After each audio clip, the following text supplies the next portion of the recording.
नमस्कार दोस्तों, स्वागत है आप सभी साथियों का एक स्मार्ट स्टडी पर। साथियों, यूपी पुलिस कांस्टेबल 2024 के लिए उत्तर प्रदेश राज्य का सामान्य ज्ञान देखेंगे। टॉप 50 यूपी जीके के क्वेश्चंस आज इस क्लास में देखेंगे। ये प्रश्न हूबहू आपको आपके पेपर में देखने को मिलेंगे। तो आज के इस महत्वपूर्ण क्वेश्चंस वाली क्लास को शुरू करते हैं और देखते हैं क्वेश्चंस। साथियों, आपको बता दें ये क्वेश्चंस बहुत ही ज़्यादा महत्वपूर्ण है आपके paper Uttar Pradesh police constable 2024 के लिए। तो चलिए फिर शुरू करते हैं और देखते हैं क्वेश्चंस को। तो सभी से मेरा रिक्वेस्ट है, प्लीज़ क्लास को लाइक और शेयर कर देना।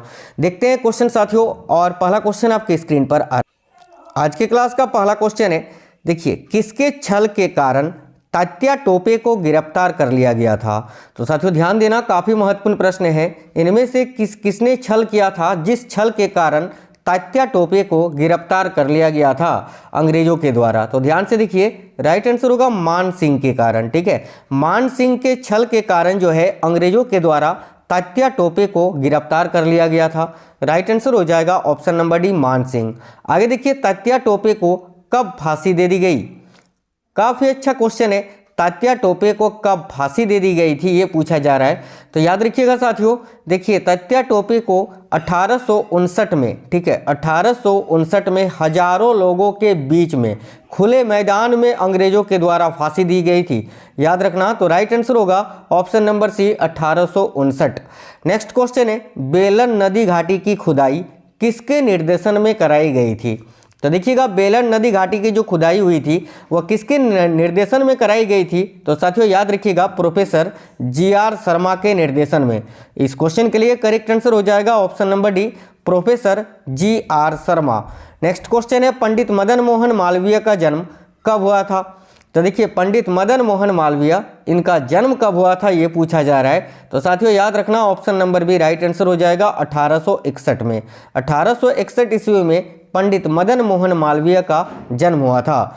आगे देखिए, पंडित मोतीलाल नेहरू को कांग्रेस का अध्यक्ष कब बनाया गया था? तो साथियों ये मोतीलाल नेहरू कौन थे आपको पता होगा, और अगर नहीं पता है तो पंडित जवाहरलाल नेहरू जो भारत के पहले प्रधानमंत्री थे, उन्हीं के ये पिता थे पंडित मोतीलाल नेहरू जी। ठीक है, और ये जो है कांग्रेस के अध्यक्ष कब बने थे? तो देखना 1919 में, वर्ष 1919 में पंडित मोतीलाल नेहरू को कांग्रेस का अध्यक्ष बनाया गया था। तो option number C right answer हो जाएगा। आगे देखिए, चंद्रशेखर आजाद कब शहीद हुए थे? तो देखिएगा, चंद्रशेखर आजाद जो हैं, इन्होंने स्वयं अपने आप को गोली मार ली थी, याद रखना, और मात्र 24 वर्ष की उम्र में जो है ना ये शहीद हुए थे। कब? तो 1931 में। याद रखना, option number B correct answer हो जाएगा 1931 में। आगे बढ़ेंगे, नेक्स्ट क्वेश्चन है, मध्य पाषाणकालीन स्थल, ये जो है सराय नाहार सराय नाहार राय, ये उत्तर प्रदेश के किस जनपद में स्थित है?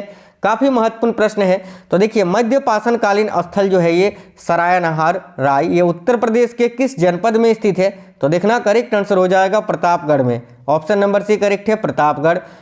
अगला क्वेश्चन है, देखिए यहाँ निम्नलिखित होता, निम्नलिखित में कौन नवपाषाणिक स्थल उत्तर प्रदेश में स्थित है? यानी इनमें से कौन सा एक नवपाषाणिक स्थल है जो कि उत्तर प्रदेश में स्थित है? तो देखिएगा, करेक्ट आंसर होगा साथियों ऑप्शन नंबर बी, याद रखना, कोल्डी हवा। ये जो कोल्डी हवा है ना, ये एक नवपाषाण कालीन स्थल है जो कि उत्तर प्रदेश में स्थित है। देखिए अगला क्वेश्चन है, अजीजन बेगम का जन्म कहाँ हुआ था? तो साथियों ध्यान से देखिए, काफ़ी महत्वपूर्ण प्रश्न है, इसको याद रखना। अजीजन बेगम का जन्म ये उत्तर प्रदेश के किस जगह पर हुआ था? तो राइट आएगा ऑप्शन नंबर ए, लखनऊ में। आगे बढ़ेंगे, नेक्स्ट क्वेश्चन है, जवाहरलाल नेहरू कब भारत के प्रधानमंत्री बने? सिंपल क्वेश्चन है। देखिए, पंडित जवाहरलाल नेहरू का संबंध भी उत्तर प्रदेश से ही था, ये उत्तर प्रदेश के ही थे। तो पंडित जवाहरलाल नेहरू कब भारत के प्रधानमंत्री बने थे? तो राइट आंसर होगा ऑप्शन नंबर बी, 1947 ईस्वी में। आगे देखिए, जवाहरलाल नेहरू को भारतीय राष्ट्रीय कांग्रेस का अध्यक्ष कब बनाया गया था? तो पहली बार लाहौर अधिवेशन में भारतीय राष्ट्रीय कांग्रेस के अध्यक्ष बने थे जवाहरलाल नेहरू जी। कब? तो 1929 के लाहौर अधिवेशन में। राइट आएगा ऑप्शन नंबर बी, कांग्रेस के 1929 के लाहौर अधिवेशन में। आगे देखिए, उत्तर प्रदेश के किस पूरा पाषाणिक स्थल से अस्थि निर्मित मातृ देवी की जो प्रतिमा है वो प्राप्त हुई है? तो देखिए करेक्ट आंसर क्या होगा, उत्तर प्रदेश के किस पूरा पाषाणिक स्थल से अस्थि निर्मित ठीक है। मातृ देवी की प्रतिमा प्राप्त हुई है, तो राइट होगा ऑप्शन नंबर सी, याद रखना, लोहदा नाला क्षेत्र से। तो करेक्ट आंसर होगा लोहदा नाला क्षेत्र। यह भी क्वेश्चन काफी महत्वपूर्ण है, याद रखिएगा। आगे बढ़ेंगे, नेक्स्ट है उत्तर प्रदेश के किस नवपाषाणिक पुरा स्थल से धान की खेती के साक्ष्य मिले हैं। तो उत्तर प्रदेश का वो कौन सा नवपाषाणिक पुरा स्थल है जहां से धान की खेती के साक्ष्य मिले हैं। तो याद रखिएगा ऑप्शन नंबर डी, मैंने अभी आपको बताया कोल्डी हवा। देखिए यहाँ से धान का साक्ष्य यानी चावल प्राप्त हुआ था। इसके अलावा अस्थि पंजर भी यहाँ से मिले थे, याद रखना।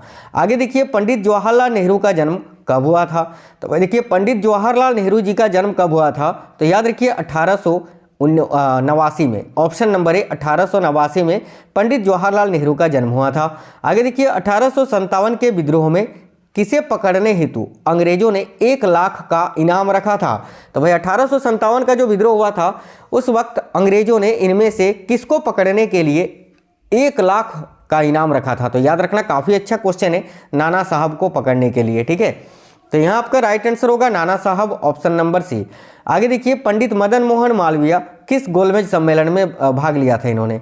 तो देखिए कांग्रेस की ओर से साथियों महात्मा गांधी जी को जो है ना ये द्वितीय जो गोलमेज सम्मेलन हुआ था 1931 में, इसमें भाग लेने के लिए भेजा गया था, ठीक है। और महात्मा गांधी के साथ कौन शामिल थे, तो पंडित मदन मोहन मालवीय भी शामिल थे।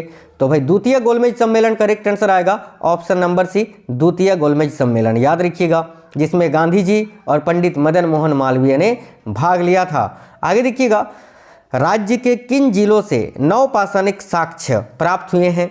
जैसे कि ए में इलाहाबाद है, बी में मिर्जापुर है, सी में सोनभद्र है और डी में प्रतापगढ़ है। तो साथियों देखना राज्य के यानी उत्तर प्रदेश राज्य के इनमें से वो कौन से जिले हैं जहां से नवपाषाणिक साक्ष्य प्राप्त हुए हैं। तो इन सभी जिले से प्राप्त हुए हैं, राइट आएगा option number D, A B C और डी, इलाहाबाद, मिर्जापुर, सोनभद्र और प्रतापगढ़, इन सभी से। आगे देखिए जवाहरलाल नेहरू को भारतीय राष्ट्रीय कांग्रेस का महासचिव कब बनाया गया था। तो इनको देखिए कांग्रेस की अध्यक्षता की थी इन्होंने, उससे पहले ही जो है ना जवाहरलाल नेहरू को भारतीय राष्ट्रीय कांग्रेस का महासचिव बनाया गया था। और कब, तो याद रखना करेक्ट आएगा 1923 में, ऑप्शन नंबर सी करेक्ट होगा। आगे देखिए लोहे की खोज उत्तर प्रदेश के किस जनपद में हुई है। तो देखना लोहे की खोज उत्तर प्रदेश के किस जनपद में हुई थी। तो देखना करेक्ट आंसर क्या हो जाएगा, बहुत ही महत्वपूर्ण प्रश्न है, वाराणसी से, याद रखना है। लोहे की खोज उत्तर प्रदेश के किस जनपद में हुई, तो वाराणसी, राइट आएगा ऑप्शन नंबर ए, वाराणसी से। सिंधु घाटी सभ्यता का सबसे पूर्वी स्थल देखिए आलमगीरपुर, ये कहाँ पर स्थित है। तो सिंधु घाटी सभ्यता का सबसे पूर्वी स्थल है साथियों ये आलमगीरपुर, और आपसे पूछा जा रहा है कि आलमगीरपुर उत्तर प्रदेश के किस जगह पर स्थित है।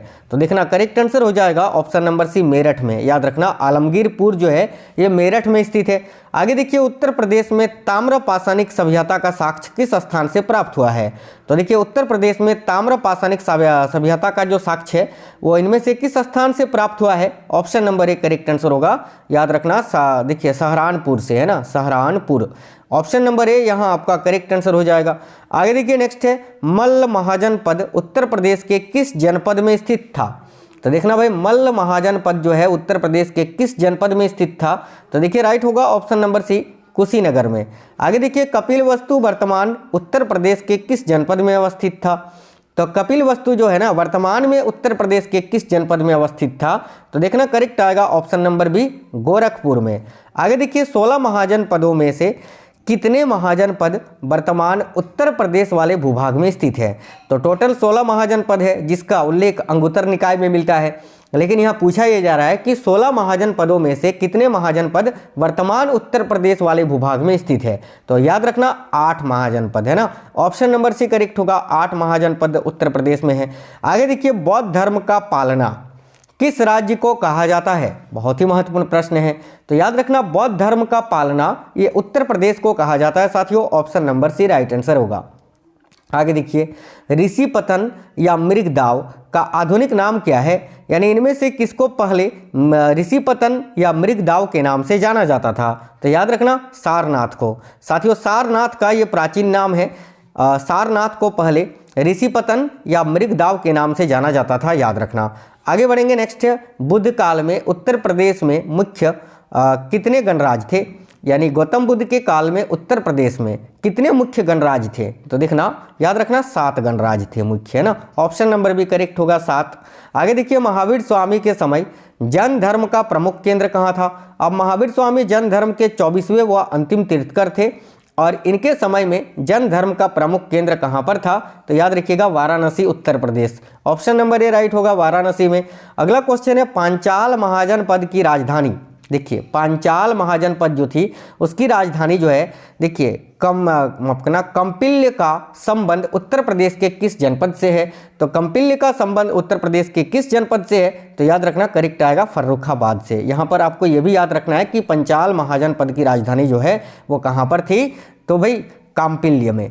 चलिए आगे देखिए, नेक्स्ट है, उत्तर वैदिक कालीन किस मृदभांड के साक्ष्य संपूर्ण उत्तर प्रदेश से प्राप्त हुए हैं? तो याद रखिए, उत्तर वैदिक कालीन किस मृदभांड के साक्ष्य संपूर्ण उत्तर प्रदेश से प्राप्त हुए हैं? तो करेक्ट आएगा लाल मृदभांड। ऑप्शन नंबर ए करेक्ट होगा, लाल मृदभांड, याद रखना। आगे देखिएगा, टोपरा जहां से अशोक के अभिलेख प्राप्त हुए वह राज्य के किस जनपद में स्थित है? तो टोपरा जो है ना, जहां से अशोक के अभिलेख प्राप्त हुए हैं वह राज्य के किस जनपद में स्थित है, यह पूछा जा रहा है। यानी टोपरा किस जनपद में है उत्तर प्रदेश के? तो याद रखना ऑप्शन नंबर डी करेक्ट होगा, सहारनपुर में। ऑप्शन नंबर डी सहारनपुर यहाँ राइट आंसर होगा।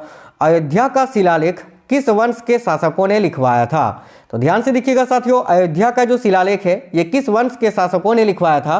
तो देखो करेक्ट आएगा शुंग वंश के शासकों ने। अच्छा, शुंग वंश के शासक कौन थे उस वक्त? तो याद रखना शासक धनदेव, ठीक है, धनदेव जो कि शुंग वंश के शासक थे। इन्हीं के काल में जो है ना ये अयोध्या का शिलालेख जो है ये लिखवाया गया था, ठीक है, याद रखना। आगे देखिए, उत्तर प्रदेश के किस जनपद को भारतीय मूर्तिकला की जन्मस्थली माना जाता है? तो ध्यान से देखिए साथियों, उत्तर प्रदेश का वो कौन सा जनपद है जिसको भारतीय मूर्तिकला की जन्मस्थली माना जाता है? तो याद रखना मथुरा को। Option number A Mathura right answer है। अगला है, अयोध्या के बाबरी मस्जिद का निर्माण किसने करवाया था? बहुत ही इंपॉर्टेंट क्वेश्चन है, तो वह ध्यान देना। अयोध्या में स्थित जो बाबरी मस्जिद है इसका निर्माण किसने कराया था? तो मीर बकी ने। ऑप्शन नंबर बी करेक्ट होगा, मीर बकी। आगे देखिए, आगरा में जहांगीर महल का निर्माण किसने करवाया था? तो ध्यान देना, आगरा में जहांगीर महल का निर्माण जो है ये आगरा में जहांगीर महल का निर्माण जो है याद रखना अकबर ने, ठीक है। जहांगीर महल जो कि आगरा में स्थित है इसका निर्माण अकबर ने करवाया था, ये आपको याद रखना है। तो ऑप्शन नंबर ए अकबर इस क्वेश्चन के लिए आपका करेक्ट हो जाएगा। नेक्स्ट क्वेश्चन है, बीरबल का जन्म कहाँ हुआ था? तो भाई बीरबल जो कि अकबर के महामंत्री थे, इनका जन्म कहाँ हुआ था? तो कालपी में, राइट आएगा ऑप्शन नंबर 1 कालपी, याद रखना। नेक्स्ट है, सरकी साम्राज्य की स्थापना कहाँ पर की गई थी? अब देखिए, सरकी सुल्तान जो थे ना या साम्राज्य, इसकी स्थापना जौनपुर में हुई थी, याद रखिएगा जौनपुर। तो राइट आंसर आएगा ऑप्शन नंबर सी जौनपुर, याद रखिए। आगे देखिए, नेक्स्ट है, बदायूं का जामा मस्जिद किसे ने बनवाया था? तो बदायूं का जो जामा मस्जिद है ना, इसका निर्माण किसने करवाया था? देखिएगा ध्यान से, तो बदायूं का जामा मस्जिद का निर्माण इल्तुतमिश ने कराया था साथियों। Option number B right answer होगा, इल्तुतमिश। यहाँ पर याद रखना, जो बदायूं का जामा मस्जिद है, उत्तर प्रदेश में जो बदायूं है और वहाँ पर जो जामा मस्जिद है, इसका निर्माण इल्तुतमिश ने कराया था। आगरा नगर की स्थापना किसने की? तो देखिए, आगरा नगर की स्थापना सिकंदर लोदी ने की थी। सिंपल क्वेश्चन है, कब की थी? तो भाई 1504 ईस्वी में की थी, याद रखना। नेक्स्ट क्वेश्चन है, ध्यान से देखिए, अकबर का मकबरा कहाँ स्थित है? तो ध्यान से देखना साथियों, मुगल शासक अकबर का मकबरा जो है ये सिकंदरा में स्थित है। Option number C Sikandra correct answer हो जाएगा। चलिए नेक्स्ट क्वेश्चन है, पंचमहल कहाँ अवस्थित है? तो देखिए ध्यान से, पंचमहल ये कहाँ पर अवस्थित है? याद रखना फतेहपुर सिकरी में, जिसका निर्माण मुगल शासक अकबर ने ही करवाया था। आगे देखिएगा, अगला क्वेश्चन है, आगरा के लाल किले का निर्माण किसने कराया था? तो देखिए, आगरा का जो लाल किला है ना, आगरा का लाल किला, इसका निर्माण किसने कराया था? तो अकबर ने। यहीं पर अगर आपसे पूछता कि दिल्ली के लाल किला का निर्माण किसने कराया, तो दिल्ली के लाल किला का निर्माण शाहजहां ने कराया था। इसमें कन्फ्यूजन होता है, इसीलिए याद रखना। चलिए आगे देखिए, अगला है, धर्म राजिका स्तूप कहाँ स्थित है? तो भाई देखिए, धर्म राजिका स्तूप जो है ये कहाँ पर स्थित है? तो याद रखना सारनाथ में, राइट आएगा ऑप्शन नंबर ए सारनाथ, याद रखना। आगे देखिए, स्कंद गुप्त ने उत्तर प्रदेश के किस जनपद में भीतरी अभिलेख लिखवाया था? तो साथियों देखना, स्कंद गुप्त ने उत्तर प्रदेश के किस जनपद में भीतरी अभिलेख को लिखवाया था? तो देखो करेक्ट आंसर होगा गाजीपुर में। Option number C right answer होगा गाजीपुर, याद रखना। नेक्स्ट क्वेश्चन देखिएगा, आगरा के किले में मोती मस्जिद का निर्माण किसने कराया था? तो भाई आगरा किला का निर्माण मैंने अभी आपको बताया साथियों किसने करवाया था, तो अकबर ने करवाया था, ठीक है। और आगरा किले में जो मोती मस्जिद है इसका निर्माण किसने कराया था? तो इसका निर्माण शाहजहां ने कराया था। राइट आएगा ऑप्शन नंबर डी, शाहजहां। और देखिए दिल्ली का जो लाल किला है ना, दिल्ली के लाल किले में भी एक मोती मस्जिद है, उसका निर्माण किसने करवाया था?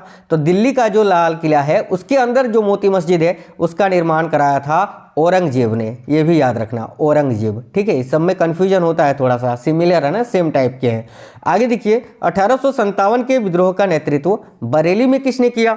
तो भाई 1857 के विद्रोह का नेतृत्व बरेली में किसने किया था? तो खान बहादुर खान ने। Option number A Khan Bahadur Khan correct होगा। बक्सर का युद्ध किस संधि से समाप्त हुआ था? बक्सर का युद्ध 1764 में हुआ था, ठीक है। उसके बाद जो है ना साथियों, इलाहाबाद की द्वितीय संधि होती है, इलाहाबाद की दूसरी संधि होती है कब?